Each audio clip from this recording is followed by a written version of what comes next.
Lenovo and AMD team members here, and they'll be able to answer any questions you have in terms of the device and in terms of the launch. So please keep your questions restricted to the launch only. If there are any specific questions that you have other than that, or you can like reach out to me or the practice team, and we'll be able to answer that. Before we start, let me just introduce the people on the dais. We have Shailendra Katyal, who's our Managing Director, Lenovo India. Then we have Vinay Sinha, CVP and MD India Sales from AMD. And we have Matej Sturek. He's our product manager from Worldwide Lenovo.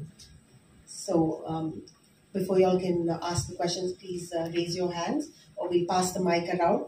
Do say your name and the publication you represent. Thank you. So let me take that question. Thanks for the question. So the first thing, when we are talking about the definition of the AI PC, it needs to come with the embedded neural processing unit. Okay, so this specific device has a 50 TOPS. Why we are here today and why this device is also unique, it's actually the first next-gen AI PC, as per definition from Microsoft, using the x86 technology, which is still leading the market, and it's globally available. So it's not limited to India, it's limited to basically all our customers. And as was also explained by our AMD colleagues, the main benefit of the neural processing unit is that it allows you to offload certain types of the task and to run it in much more buffer efficient way and in much more intuitive way. So the benefit for you as the user is that your device is going to have a longer battery autonomy, it's going to be smoother, and it's going to be much more efficient. Good horsepower for a device like that.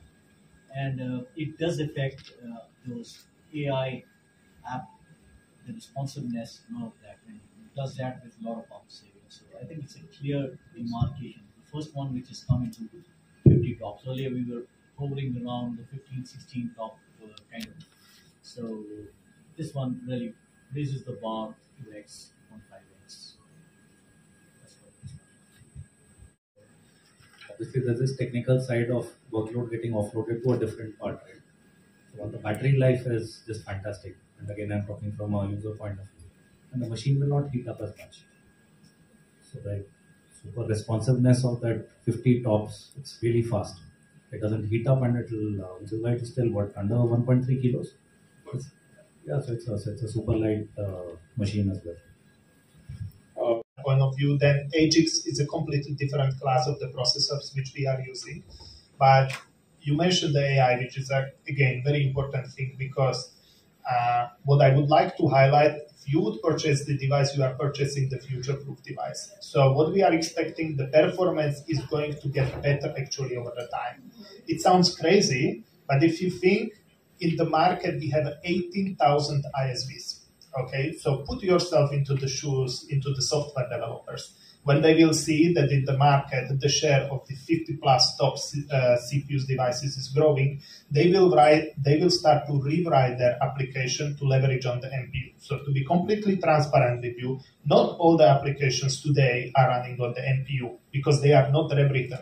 But I know that our partners from AMD, they are closely working with something which we call Onyx or OpenBino, which is basically the open application platform interference, which is allowing the ISVs to rewrite their application to leverage on the NPU. So this process will take certain period of the time, but basically, I would say the magic of the AI for the large enterprise customers is going to happen also in the background, because they are using the custom images. There are many security agents, Sentinel-1, Buffer Zone.